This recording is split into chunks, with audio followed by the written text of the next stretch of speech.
We're doing it live, David. We're going live. All right. Well, Cliff, I mean, I am in a state. I am in a mood. And I've been trying to understand, and my mood is largely being driven right now by the destruction of the East Wing of the White House. And when you think about all the different things that Donald Trump has destroyed in his presidency to be pissed off about, I keep thinking, what is it about this that has got me so agitated and angry? And so I started doing a little bit of, the psychoanalysis kind of stuff that we sometimes do. And I remembered, Cliff, that when the very first time that I went to the White House was when we went on a family trip, I think in the 1970s, maybe during the Carter presidency, my brothers and I and our parents. And back then, the original visitor's entrance was in the East Wing. And so I have some, vague memories of going to the White House and seeing the various rooms. Fast forward to the late 1990s when I had the privilege of being a White House correspondent for a network that shall not be named. But I was invited to one of those holiday celebrations for the press where, a couple hundred journalists get to go and shake hands at the time with Bill Clinton and Hillary Clinton and on and on and on. And the entrance again was through the East Wing. And that's where the Marine Guards would greet you in the protocol office, and you'd go through there and you'd sign in.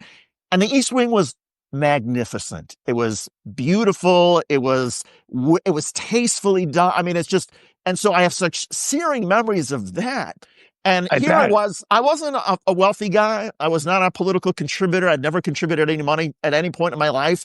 I was simply privileged to have the job that I was covering the White House. So I got invited there. And I thought, okay, this really is the house of the people. So now when I see the people's house literally being destroyed, the East Wing, home of the First Lady's office, home of the protocol office, the visitor's office, the people who sent out the White House stationery, it makes me so infuriated on a visceral level. I understand that completely. I think I can say there's two things going on for me. By the way, everybody at blueamp.co, which is our Blue Amp Media, our nice little Substack, David has written a piece that we released this morning that was, David, when he gets going, man, it was fantastic. And you should. But it did not go into the psychoanalysis. It simply sort of got into the prose and Donald Trump, that this is a monument to his ego and on and on and on, that kind of stuff. But I don't think you have to. I mean, look, to bring some stuff out from real life and from movies, right? 9/11. Now I happened to be there that day, which made it that much worse. I grew up in New York City, and we used sort of the Twin Towers often. You come out of the subway. You knew which way you're going because of that. I was right down in that area and saw the second plane hit sort of live. That was traumatic enough. Seeing those two towers go down, when it's an iconic symbol of your country, I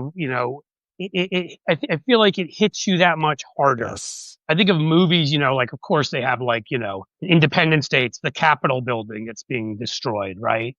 Now, in a movie that I almost feel like don't mention because, Charlton Heston turned into an NRA-loving asshole.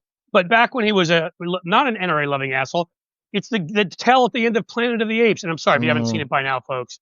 The Statue of Liberty scene, right? A 50-year-old movie for you. Yes, because it's the Statue of Liberty. It's this iconic symbol. It's covered in sand and whatever. I mean, it hits you on another level. It's sort of, that's part of it. And part of it is and I don't want to use a metaphor that is not sensitive, and especially to women because of the ways he has violated women.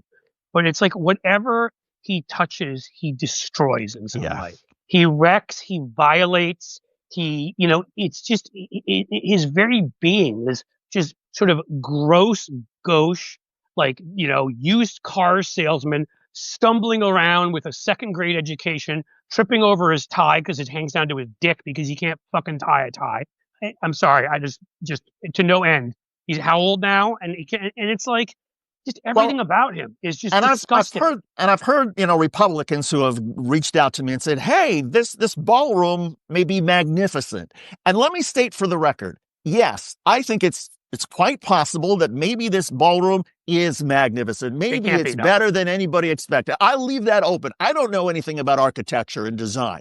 But what I do know is that the architects who are out there who are respected, not Donald Trump's architect, but everybody else, the institutions, the various newsletters, they hate this ballroom. They say is ostentatious. It is garish. It has these gigantic cathedral-like ceilings when the White House is actually one of the things that appeals about the White House is that it is accessible because it is a house. It's not Versailles. It's not a castle. No, I'm sorry.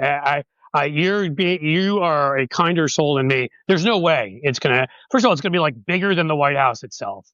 It is. I mean, when you're looking for symbolism, I'll never forget. I did some work through the State Department, and they sent me to, they sent me to Romania at one point, and they showed that the second, I think the largest building in the world is what, the Pentagon.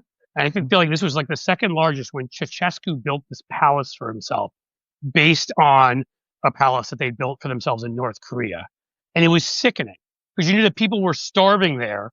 They still had bullet holes in the main square where they'd executed him, because I went there in 2004, I want to say, through a State Department program, and like these garish, like sick things you do while you're cutting food from kids so they don't eat, while you're cutting people's health care. You are building this ridiculous, and come on, I mean, like, he already has put so much gold in the White House, in the Oval Office. It's like Saddam Hussein's palace. It's just, it's like he thinks if you put more gold somewhere, that makes it better. And that's sort of like a definition of his whole life.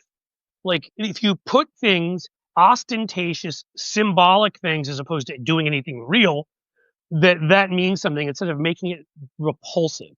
And while people are out there, he's buying a new jet for, fascist Barbie there, Christy Nome, and what's that going to cost? 70 million? I don't remember what, 170. And all this ties in like to the other scandal this week, right? And that is, a lot of Republicans keep saying, oh, well, this, the reason Donald Trump can wreck the East Wing without getting anybody's permission is because this is privately funded. And yet there was Donald Trump in the Oval Office saying, no, I am going to use the $230 million that I expect the Justice Department to give me for my inconvenience of facing the criminal investigations for January 6th and the election interference and the files in Mar-a-Lago. I'm going to use some of that $230 million and I'll give it to the White House for the ballroom. In other words, even if Donald Trump is successful in getting his former lawyers who work at the Justice Department to approve this $230 million taxpayer giveaway to Trump, then he's going to siphon it over to this ballroom, which is essentially just a monument to his ego. And so, yes, the taxpayers will end up having their money spent on this. And so it drives me crazy. Well, we're spending 40 million now, not 20, to give to Argentina so they can be the market for soybeans, because there's obviously there has to be a payoff of some sort there, and screws over our farmers. Again, that's our taxpayer money being given because he fucked up with his stupid tariffs. I mean, again, there's just nothing he doesn't destroy, and it's not even just that. It's what you said. There's nothing he doesn't destroy in this gauche, gaudy, like, display. He's such a classless clown. It's like somebody watched on TV this, some like Biff Tannen, and was like, that's what class is, and then decided to go and like copy it. And imagine, and you think about, you mentioned all the things that he has ruined. I mean, you talk about, Trump water, Trump steaks, the Trump ties, the Trump airlines, the various, hotels and condos that people hated. Well, all of that classless, crass tackiness that Donald Trump brings to this stuff and essentially cheapens it, that's what he's doing to the White House grounds. Yes. I mean, what he's done to all these other structures that were ugly enough and gaudy enough and made cities look worse, But and again, as I love to always point out, again, that, people, it could be a success. Again, nothing he does is ever a success.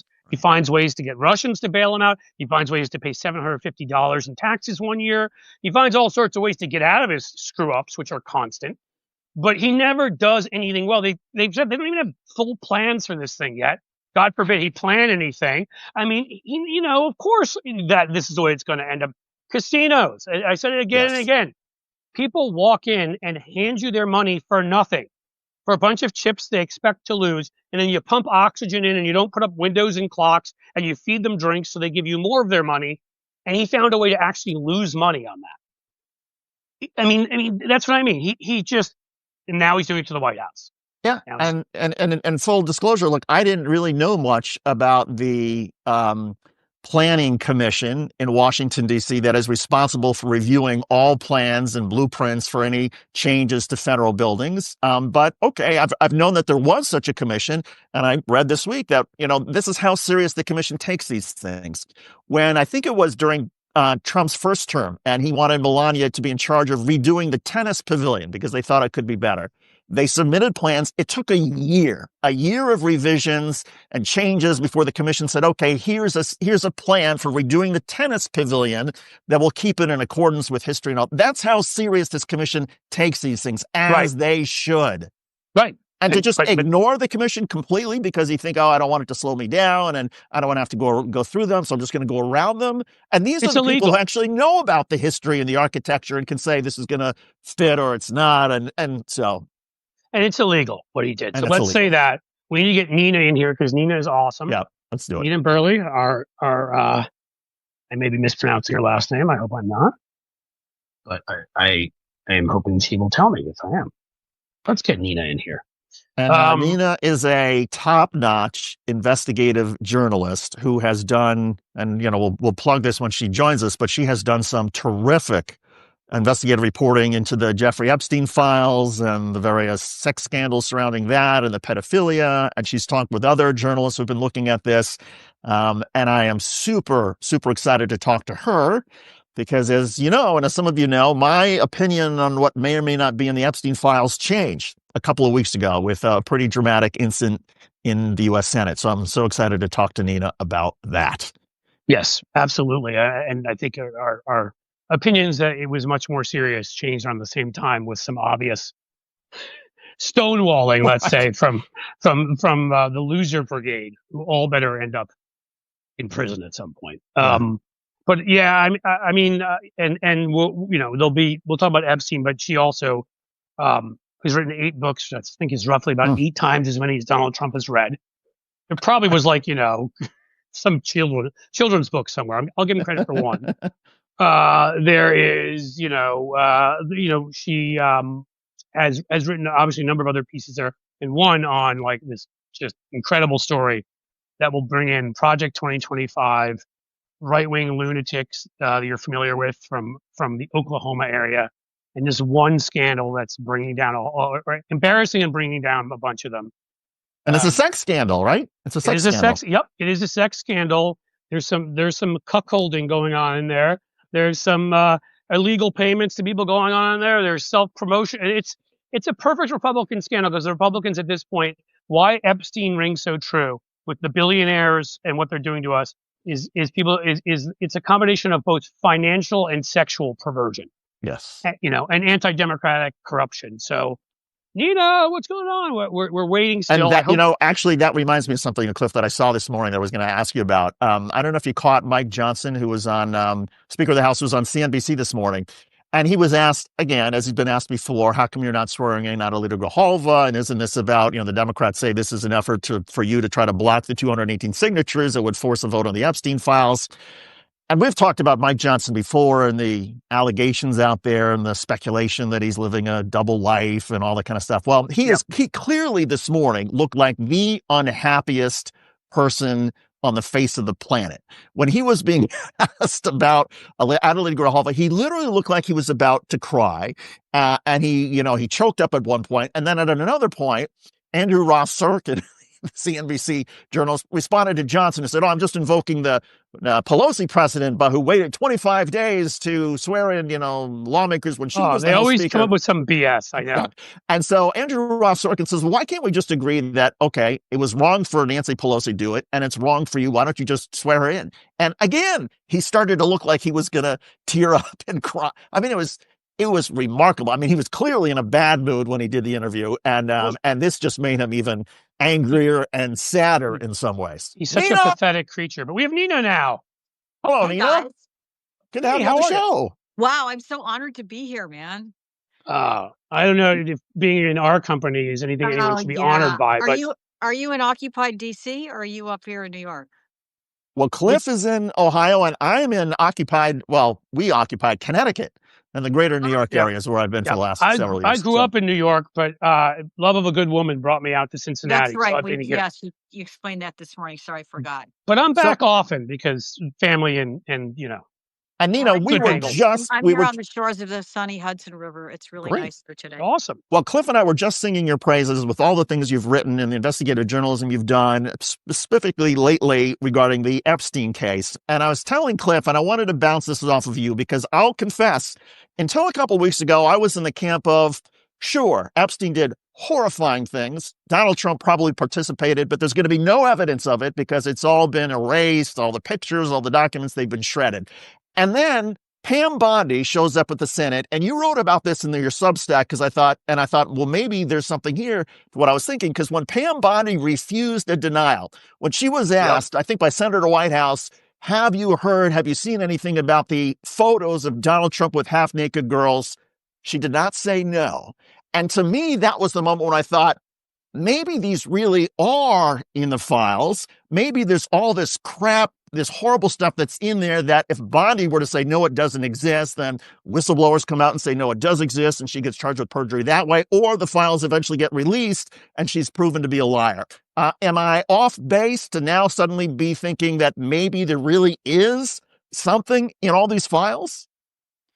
Well, I'm sure there is. I don't think that Michael Wolff is just making that up. I think that Michael is a journalist, and yeah, he palled around with Epstein and Bannon and so on, but he's not. I mean, there's no reason for him to sort of just bullshit like that.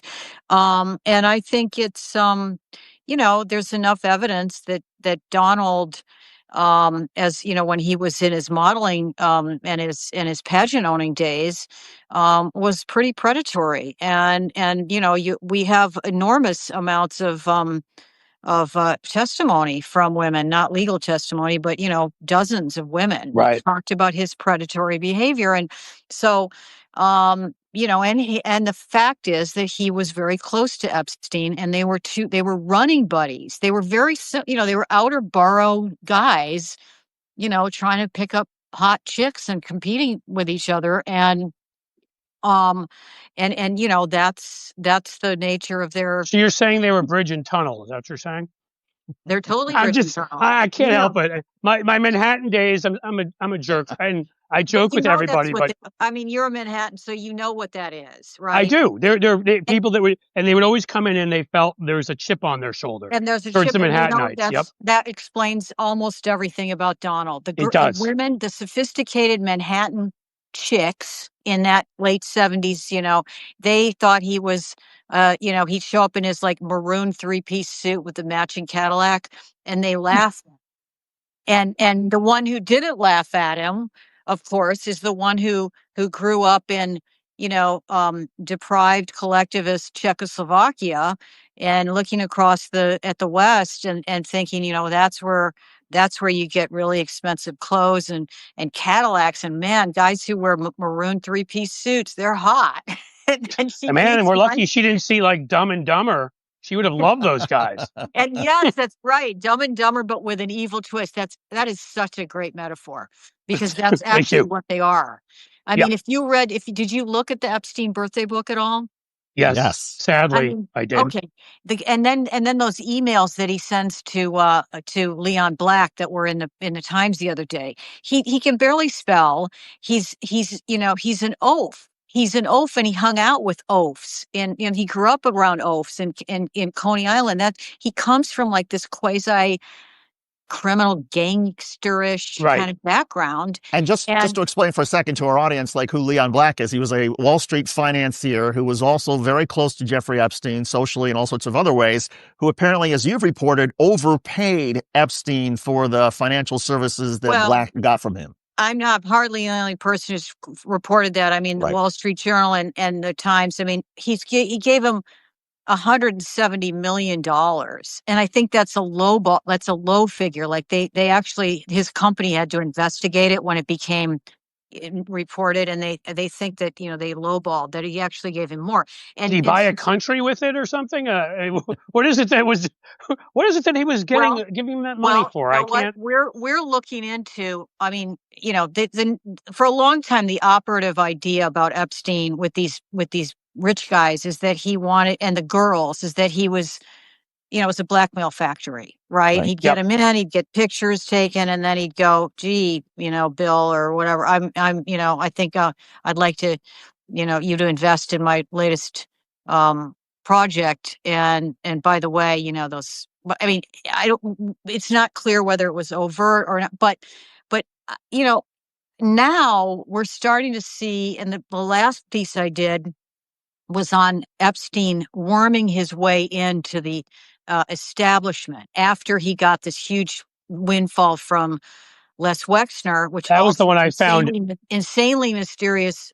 Given, billionaire gives him his From Ohio here, so we know him well from north of me in Columbus. But well, there yes, you go, and the Ohio connection, and Ghislaine Maxwell and Epstein after Wexner gives him power of attorney, and that year after Ghislaine Maxwell first shows up in his life, he gets his first jet, and he and Ghislaine are going out to Columbus on the first jet every other week. Like, what is he doing in Ohio, right? But he springboards with that money. He springboards off of it, and within 2 years, he's a member of the Trilateral Commission and the Council on Foreign Relations.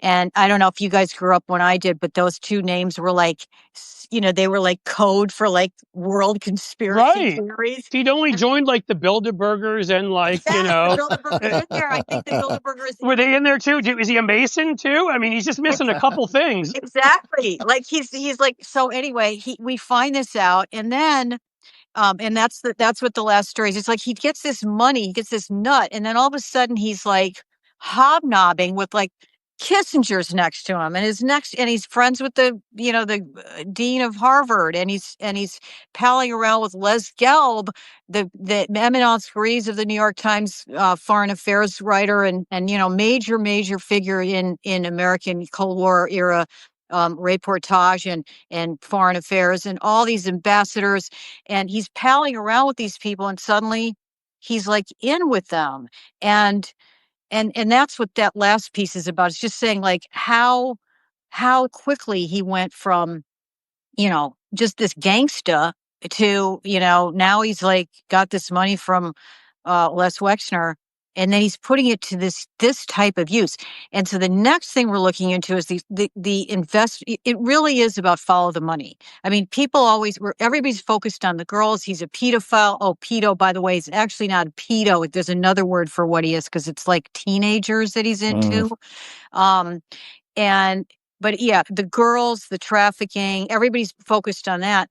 But what you need to be doing, and what a lot of really good reporters are actively doing all the time, is follow the money. Follow the money, follow the money, follow the money. Because he was up to something with the money. And right now we're looking at the connections with him, MIT and US Tech, Thiel, who, by the way, Thiel, he invested in Thiel. I mean, he's got. Of course, somehow he would have to be involved. Yeah, he's connected with those guys and the Russians. Okay, so he somehow is like this conduit or connecting these Russian guys with and he's using hot Russian babes to kind of connect the whole thing. There's something was going on with tech and Russia. Now, I could go on and on. Do you want me to keep babbling? Well, what I'd like to do is, take that. I consider it educating. Yeah, it's fascinating. But take it. How much of these connections, the Epstein connections with Russia, with money, following the money, how much then gets enmeshed with Donald Trump? Yes, because the real thing we want to do is make sure that everybody knows that this is about Donald, right? And I think the Donald part of it is that the girls and the 80s, but Donald also needed money, right? He was like broke. He bankrupted his company, and he was needing money. So, and he was playing these, and he was in competition with Epstein for certain funds, I think. And at one point, and with the Russians, okay, I don't, again, I'm not a Trump conspiracy theorist, but there is this connection. The Russians were around. They were very aware of this guy. Well, it's pretty well reported, right? You're not just jumping off on, I mean, like even Ivana, if I'm remembering this correctly, it was Ivana's dad was spying for the Czech, now it's been reported for the Czech, whatever it is, the Czech intelligence agency, I don't remember the name of it, who was closely tied into the Russian one. So they've been looking at this guy forever, and that's not conspiracy, right? That's out there. I mean, that's pretty well reported. That's all out there. I think what I don't fully agree with is that the idea that, you know, was on MSNBC during the first term so much that he was like the Russian candidate for president, like that they put him in the White House. I am from the Midwest, like you guys, you're out there, and I grew up there. And when he showed up on the scene in 15, 16, I thought, yep, I know people who would vote for this guy. I know Americans will vote for this guy. Okay. It's not the Russians. They did not force us to, we did this to ourselves. The Russians were happy to be participating and messing around with our social media and so on.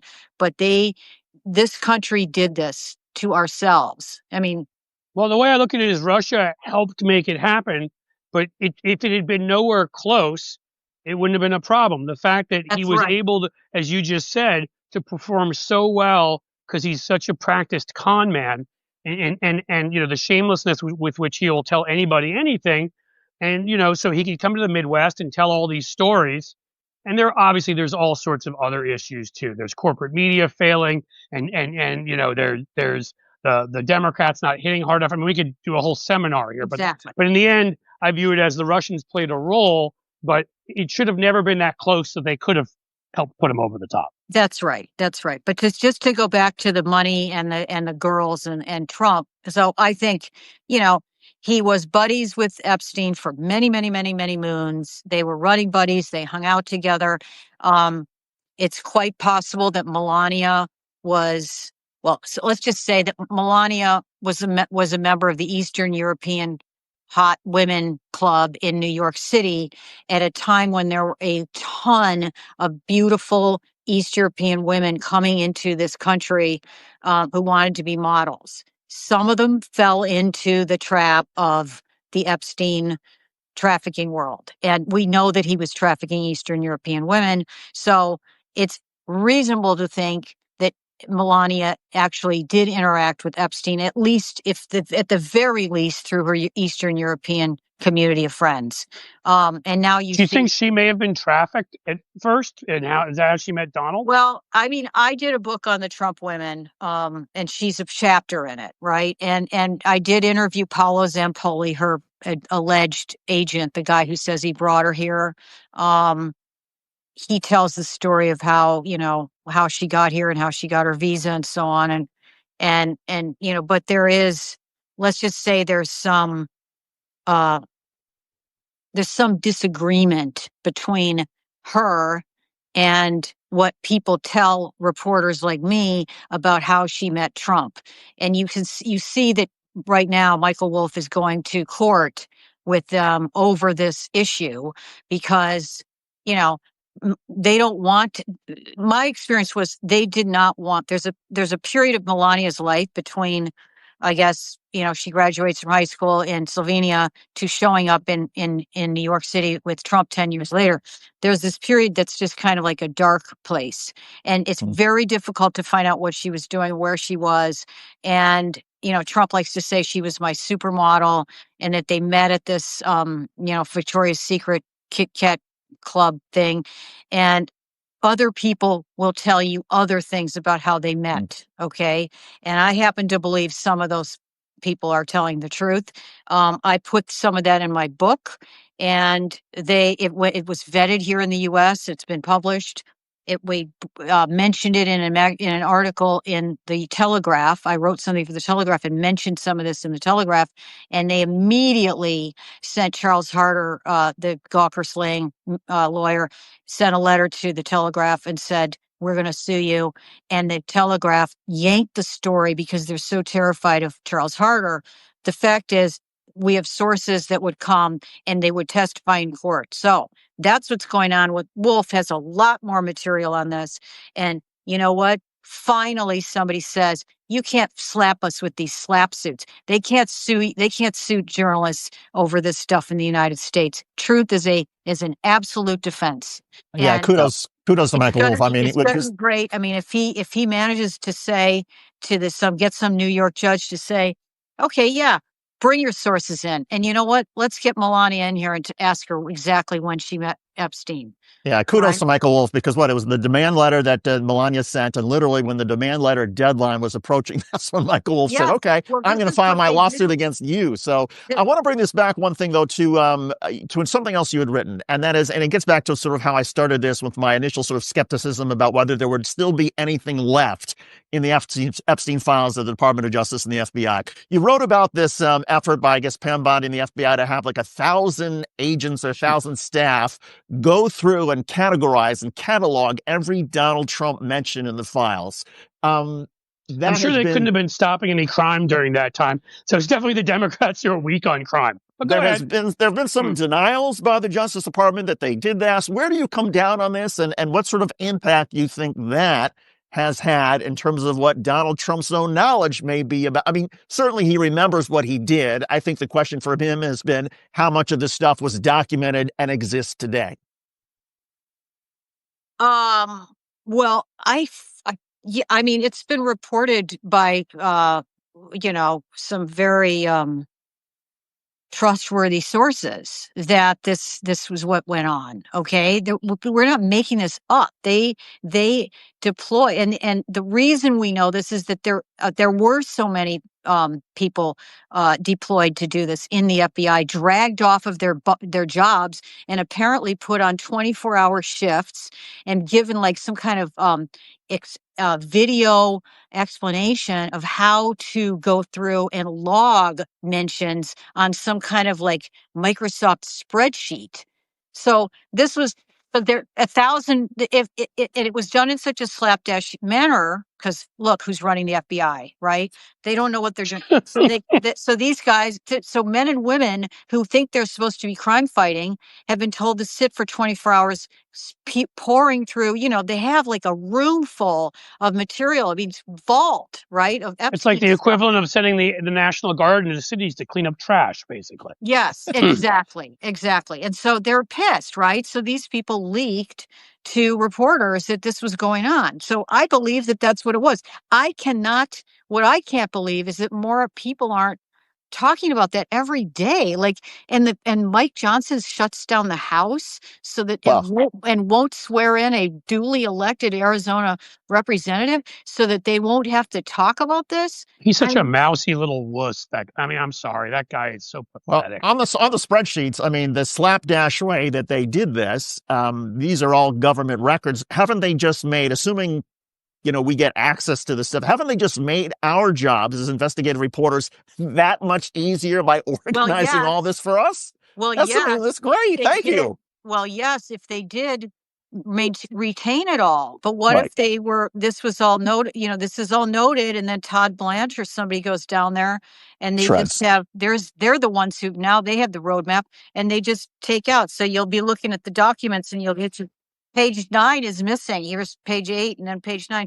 Donald Trump walked into and then it disappears. And it's like, and then he walked out. Or they'll say, it's been redacted because of the victim's name and it's just Donald Trump stuff. So I don't know that we'll ever see it. And I think, but here's the thing, if Todd Blanche has been able to do that, and again, for a long time, I thought, sure, the Donald Trump crowd is going to expunge, erase all this stuff. Wouldn't that, if Donald Trump could be confident that all his records and everything mentioning him had been expunged, then why would he now be essentially saying to Mike Johnson and everybody else, I don't want these files released? Wouldn't you then say, let's get this over with. Here's all this shit. I'm not mentioning any of this, as you can see. Look, the Democrats are mentioned and push it out there, right? And then that's it. But instead, he's terrified. Yeah. And so I guess, I don't know. It was that Pam Bondi moment was very telling, and I think maybe it suggests that there are copies of these things. That's what I was thinking, right? Because you wrote about how he was, and I've heard this other places, but you wrote a really great piece about, his ties into potential various intelligence agencies. I mean, this guy, if it weren't so gross what he did, obviously with women, would have the most interesting story. It looks like here and there, it's KGB, it's CIA, it's Mossad. I mean, is there any intelligence agency he didn't work for on some level? They may have copies, right? I mean, yes, exactly. I did a documentary on Ghislaine Maxwell, still streaming on Peacock. It's a 3-part documentary. We did it during COVID. when she was on trial. And so I know a lot about her and her family. And, her father actually was that kind of spy. He was MI6. He was doing business with the CIA. He was definitely doing business with Israel and the Mossad. He's buried on the Mount of Olives. He's a hero in Israel. And he was very mobbed up with the KGB. So there is this sort of type of spy or person who works that circuit, and he got rich off it. And he started that publishing company, again involving tech and Russia and the US. He started this company, a science publishing company, during the deep Cold War, where they could connect the scientists of Russia and the scientists of the United States. And it's the model. And, one of the things that is said about Epstein, we know that he was in England working probably with this notoriously secretive major arms dealer named Douglas Leese, Leese, who you can find out material. And he was behind the biggest arms deal between the UK and the Saudis in the 80s. Massive amounts of weapons were transferred. And weapons in the 80s transferred through Saudi Arabia. That rings a bell of some sorts. I don't know. I wonder if it could have been related to certain other activities going on with weaponry. I swear to God, when you have these talks, it just feels like all of history is one big conspiracy. And I'm not a conspiracy theorist, but my God, I mean, in any case, go ahead.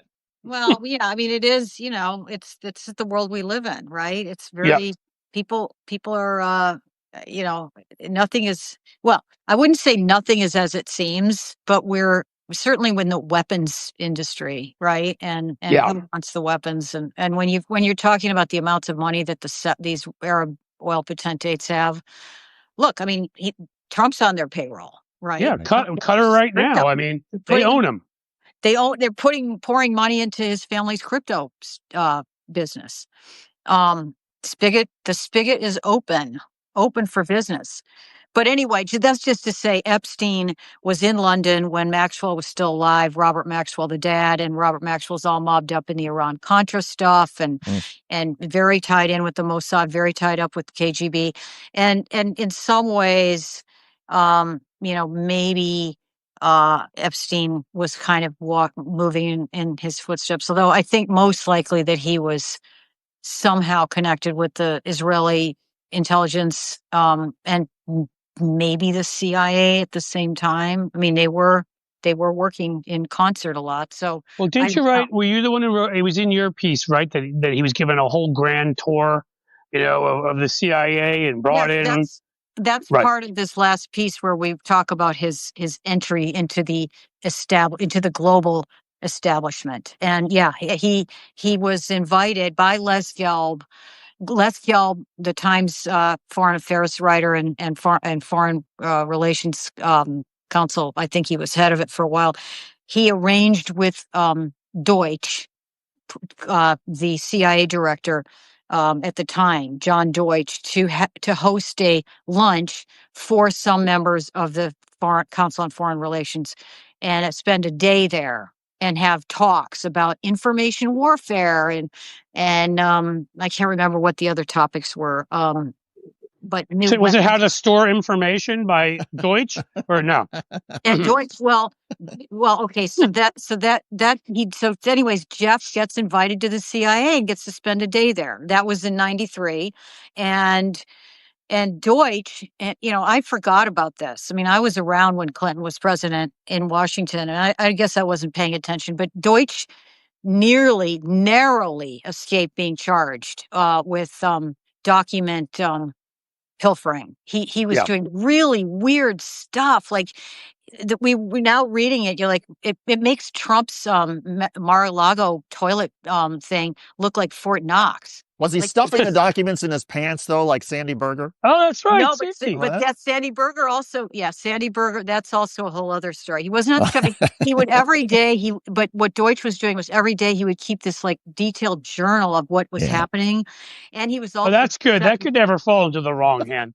And but it was he put it on a thumb drive or whatever they called it back then, a floppy disk, and he would take it out of the building every day in his pocket, and then he was using home computers, and he refused to let the he refused to let security sort of like be in his home. It's Okay. like way worse than anything.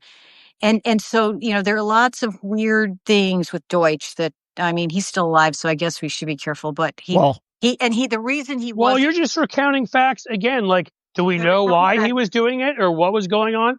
But it seems a little suspicious if he's not letting security into his home. I mean, Clinton pardoned him 2 hours before W took over. Of course. Okay. I mean, Clinton may not have done. I mean, I remember Mark Rich anything close to what Trump has done. But it's one of my first proposals that Democrats should make, which is talk about no kings. Pardons are a power left over from the age of kings. Like right away, get rid of that crap. You want to allow a president to pardon people, there needs to be some sort of independent committee that gets to look everything over and decide it's above board. It's somebody that was thrown in prison who's innocent or for smoking marijuana, not the guy that was taking out files on their pants. Or not the guy that was pooping in Nancy Pelosi's office and smearing the excrement all over like the January 6th rioters were. But Nina, or the guy that threatened Hakeem Jeffrey's life, by the way, who was Nina, I got to ask you, because Cliff was telling me about this, you've done some reporting about the web of sexcapades with Republicans that reach apparently all the way into the disgraced Secretary of State of Oklahoma, I think it was. Oh, well, we have to get into this because there's just this I mean, this is amazing stuff here. I mean, and they can bring in Project 2025, a future Republican star in Oklahoma paying to self-promote, more of Donald Trump's gaudy and gauche and gross behavior and stuff that he was saying that makes it more obvious that he's probably allegedly guilty for these things. And I mean, there's so much in that piece. So I will let you take it from here because that thing was freaking brilliant. Well, thank you. Your listeners can go to AmericanFreakShow.com and read it right now if you want to. Go check it out, guys. Well, watch the next 18 minutes and then go read it. It's just a little tidbit of white nationalist Christian hypocrisy and kind of a mini scandal. And as I write in my piece, the first sentence, in dark times, there's really nothing more cheering than the spectacle of these white Christian nationalists making hypocritical scandals out of their interactions with each other. And so, we have the great Jerry Falwell Jr. and the pool boy story. We have the recent fall of the mega church pastor down in Florida or Texas. I guess he was a huge Trump guy who's gone to jail for like sex with a 12-year-old or something. Oh, okay, I didn't know that. I remember hearing the story about it. Also ick. And then there was this thing just now that somebody sent me this.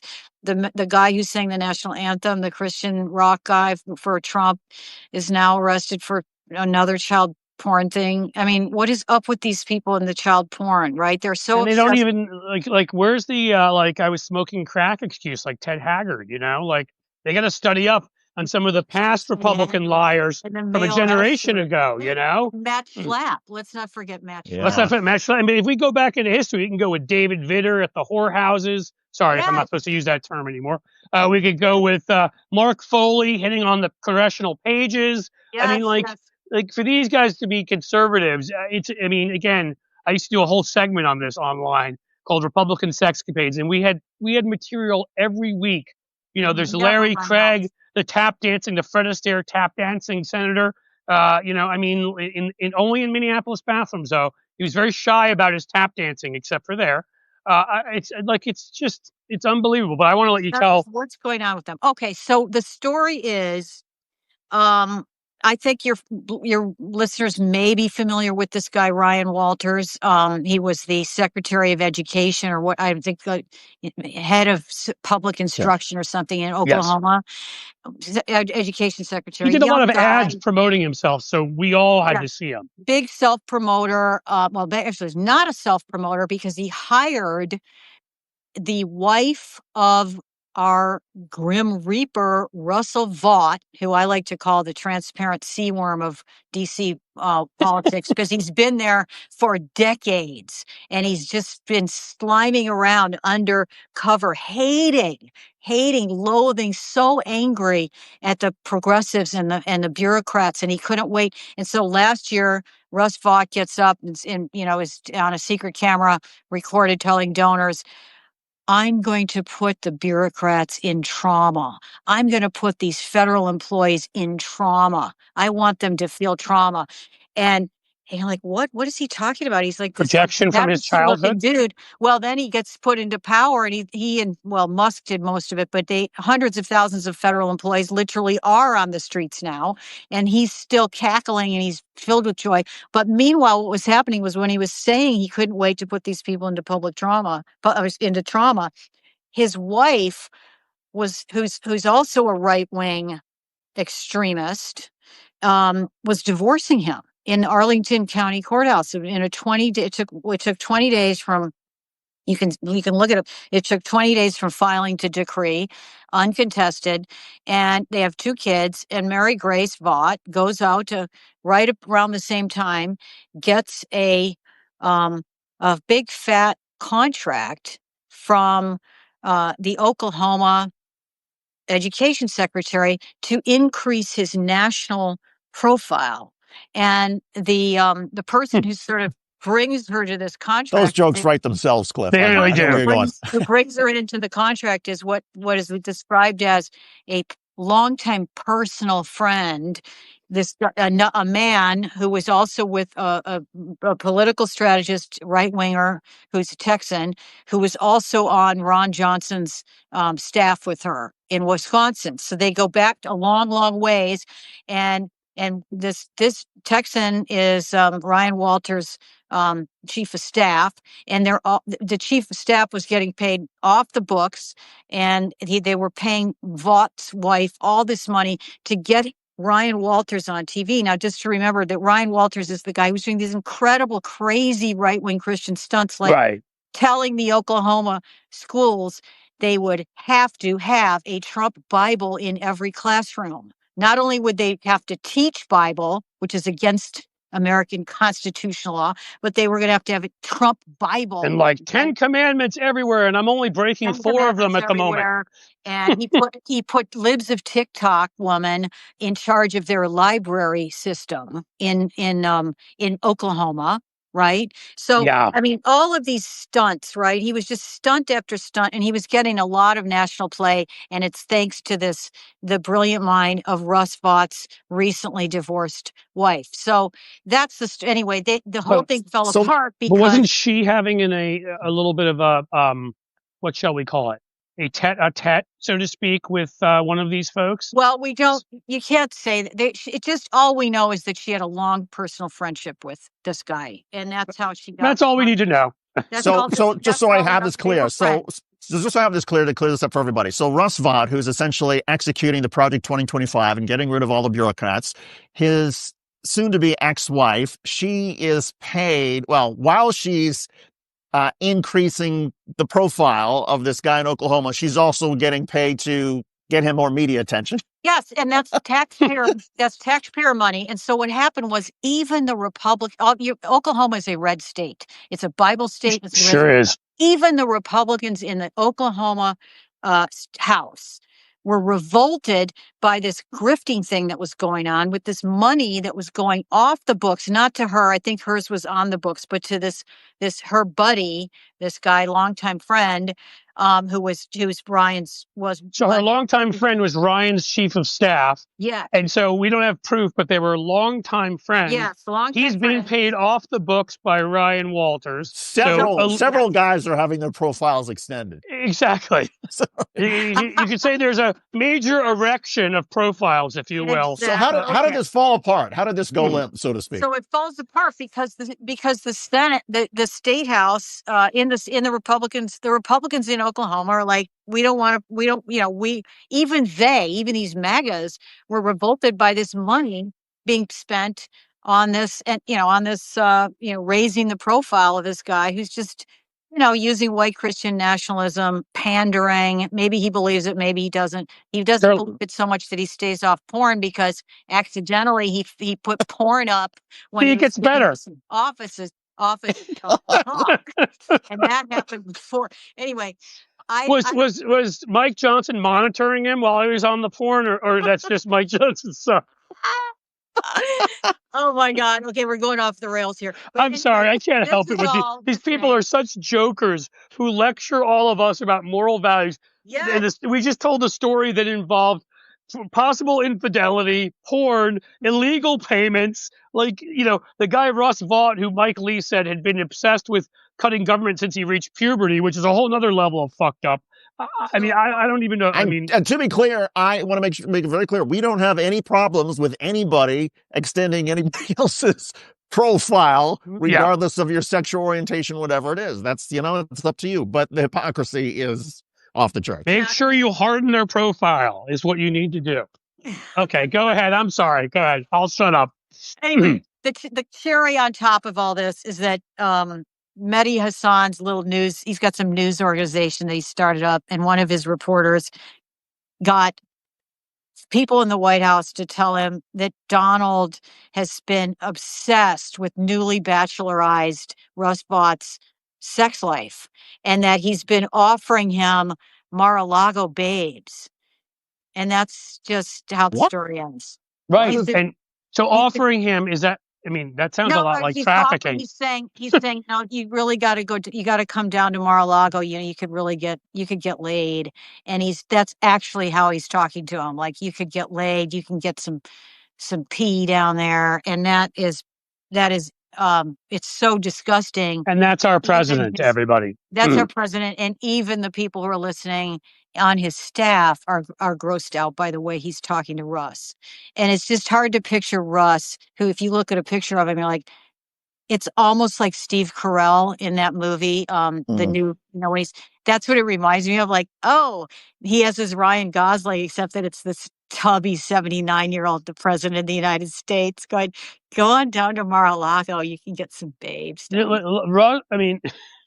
Russ Vaught couldn't go down there and pick up any shrubbery, much less anything else. If you've seen the guy and listened to him, I'm sorry, but I don't know. I disagree. I think that those women down there think if you're a white guy and you've got your job in the White House, you are. Maybe it's what you mentioned earlier, right? When you mentioned Kissinger. Power is the ultimate aphrodisiac, kind of thing. Maybe that's what it is. Because I'm sure they would go for it. Yes. Wow. Nina, what are you working on now? Oh my God. Well, give us some more. What am I doing? I'm starting a new book project that has nothing to do with Trumpism. And I do my Substack every week. So I'll tell you, my main thing is every week I write an essay about some other crazy person we do some Epstein reporting, but we're really focused on reminding people that these people are not normal. That's what it's. I started it 3 years ago after I read about Russell Crowe. He threw a phone at somebody at a hotel, so I don't know. Russell Crowe's got his issues too. Yes. No, Harlan Crowe, he's got, he owns Clarence Thomas. Yes. And there was that report in the Washington Monthly about how he collects dictator statues and Nazi memorabilia, table linens. As one does, Like, these people are just not normal. Like, somebody really should just do a podcast called American Freak Show. And that's just as I was ready to tweet that, I'm like, I should do that. Yeah, why give it away? This thing, and every week there's another freak to cover. And we've found that at our place, like yours is amazing, and I want to say something about you in one second. But like we find ourselves, I don't know if we planned to write about this, but there's just some figure. It could be J.D. Vance, it could be Kash Patel, it could be Kristi Noem, just doing something so either sickening or ridiculous or clownish or criminal. There's just Yes. we constantly have to cover it I because these are never, not real I have people. They're jokes. They're spoiled for amateurs. choice every week. I have like half written pieces almost every week. Just that some new one will come along like the next day that has to be paid attention to. There's You no mentioned shortage of material. you mentioned House Speaker Mike Johnson and not swearing in on Alita Grijalva, clearly to try to block her from being the 218 signature that would force a vote on the Epstein files. We've talked a little bit about Mike Johnson's alleged double life and his sort of, stuff that he was doing when he was a relative no name in Washington, when he was a backbencher from Louisiana. What do you make of all that?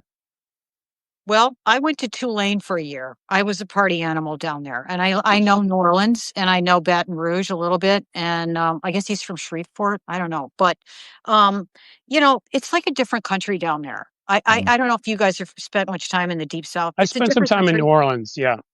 And I don't know what to make of the guy because I grew up around hardcore Christians in Michigan, like Amish Mennonite people. And I do see, when I see him, I do see some of that, like, there's almost like a naivete. Of course, he's not naive, but there's something like he doesn't even have a bank account. I've read. I don't know if that's true. No, they did say It's, that when he was but put in. I kind of mystified, but I do want to say that he's certainly showing himself to be the ultimate foot soldier for MAGA, for the MAGAs.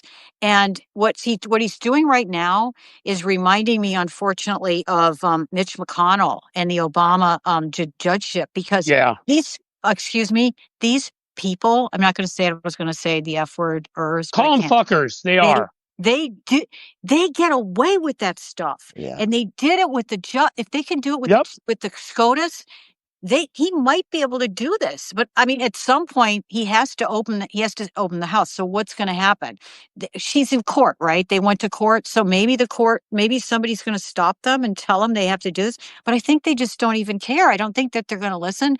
And so I don't know. I think he just thinks of himself as a Christian soldier. Is he? I know the grinder jokes. I know that he had that weird, like, adopted black kid thing. I don't understand it. The last time I was down in New Orleans, I was doing a piece on David Duke, and that was a long, long time ago. And I don't know. I mean, he is a worthy subject to look into, but because there's more than that. I mean, again, you brought up some of the highlights. The weird adopted like black son who he acknowledges sometimes, but then doesn't show up in family pictures and other, and then is in other places. Yes, there's the grinder stories. There's the people seeing him out in certain places in DC stories. There's there's a lot of smoke there. We can't. It's all still alleged. It's not proven, but there's a lot there that I understand why people are plenty suspicious, because a lot of these same folks who these same rumors are out there about, again, they were out there about Larry Craig for a while until it was no longer a rumor. Right, well, unless you right. believe he really just had a wide stance, in which case maybe that's all it was. Otherwise, I'm gonna go with no.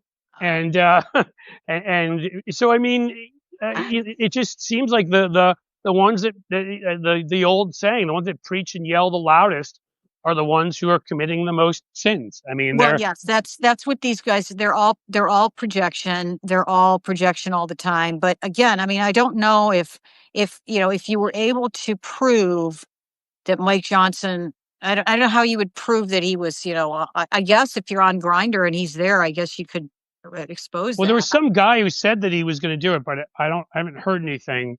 So I don't know, but you never know. Maybe he has a pool boy too. I don't know. I mean, I don't know what would, but the problem is that at the moment, what we're dealing with is somebody who's got a grip on power, and they may be able to carry this through. I don't know until the election next year to not seat her. I mean, it makes no sense. I don't know what we can do. Done while he's doing this. Are they maybe they're throwing those pages away? I don't know. Well, I know this. For example, the Senate can withhold unanimous consent to anything, and make grind stuff to a halt. I mean, if they refuse to put her on, then every single means possible to grind everything to a halt has to happen, 100%. or grinder everything to a halt, if you will, Right. until he does what he needs to do. Yeah. I mean, I just, you guys probably talk about this all the time, but the Democrats and, why they're not able to keep up with this, with the situation that we're in, the media ecosystem that we're in, Yep. the political, the descent of the political discourse into this place where you have a Laura Loomer using the C word constantly. I did this big piece for New Republic recently about her, where you have that kind of discourse, or just, bug-eyed lunacy of an Alex Jones. And the Democrats are still not there. They're like, not you could match that, I mean, Gavin Newsom is kind of getting it. Yep. But like, this is what's happened. We now have, the government, the president is a reality show master. He's an MC of the reality show. He knows how to get these eyeballs with this, with stunts and bullshit and outrage. Yeah. And the Democrats have not figured this out yet, and I don't understand. My whole thing is, I don't mean to cut you off, but like some of them have, leadership sucks. So I've heard lately Hakeem Jeffries has gotten better on a few things, but there needs to be a standard where you need to be better on everything and do it for a number of weeks or you're out. Chuck Schumer needs to be out. You put someone like Chris Murphy in there who has, because there are individuals in there. Yes. There are Jasmine Crockett's and Swalwells and people that are, and those are the people that we need to get in leadership. And we need more from J.B. Pritzker and from Newsom, because that needs to be, these are people that have attacked our democracy, our economy, and handed them both over to billionaires and have all sorts of weird perversions and obsessions. And people need to know about all this. And saying let's argue over Obamacare subsidies isn't telling people any of it. Right. Well, they're getting good advice from Joe Walsh, former Republican, who was saying, for example, in response to the ballroom stuff and the destruction of the East Wing, the Democrats running for president should run on tearing down that ballroom and inviting every American the weekend after inauguration to show up with their own hammer and crowbar and to rip it apart. And can you imagine if a Democrat like Gavin Newsom or somebody said, yeah, that's what we're going to do? I mean, of course, some people would brand him as crazy and you shouldn't be destroying things. But that kind of fight, that willingness to rise to the moment. BYOB, bring your own bulldozer, as far as I'm concerned, and tear that monstrosity down. Nina, tell us before we go where everybody can find you. Well, ninaburleigh.com is my website. NINABURLEIGH.com. American Freak Show is my Substack, and I'm on Twitter at Nina Burleigh. Yeah, and you see me. I'm often in the New Republic. Yep, I've read a lot of your stuff, magazine. And I just want to make sure to say to everybody again, because this is important. They're not to insult anybody out there, but there are people who write, and there are writers. Yeah, Nina is a writer. Yeah. Nina is a writer where beyond the story she's telling, the language she chooses, how she does it is engrossing. I mean, there are, our common friend Greg Oliar, I always say, is like that. There are people that just know how to write. So if you want to appreciate and read something and learn, but also just be like, this is art, read Nina's writing. Go check out The Freak Show. Go check it all out because you'll appreciate it. Oh, did we lose her? And just like that, she didn't want us talking nice things about her anymore. We're saying that I think she might have been kicked. It was saying that her signal was weak there, and they kicked her off. It wasn't me, man. I was saying nice stuff. It was David. Maybe it was that the former Secretary of Education in Oklahoma was taking a break from having his profile extended and decided to interfere with our Substack. Maybe his profile extended all the way into the satellite. Oh my goodness! David, that was off the charts. Yes, it was. Nina, if you're still watching, sorry, I don't know what happened at the end. Thank you so much for being on. Yeah, awesome. I hope all of you guys appreciate it. Go to The Freak Show. Please consider subscribing to blueamp.co. Free. We love you. A paid subscription lets us support other creators, lets us do more of this. And we'll keep bringing you this show. So Absolutely. Thanks so much for being here. Anything else to add, David? No, Anything you'd like to extend to the audience, or no? I think I have done enough damage for today. You already extended yourself too much today. Exactly. I think. God, I love doing these shows with you. Seriously, it's you know. All right. Thanks, everybody. Thanks, Thank Cliff. you, We'll see you everybody, for soon. being here. Thanks, David. You All right, guys all take care. All right. Bye. I suppose I'm supposed to say my phrase. And as the sun sets slowly in the west, my friends, we bid you a fond farewell.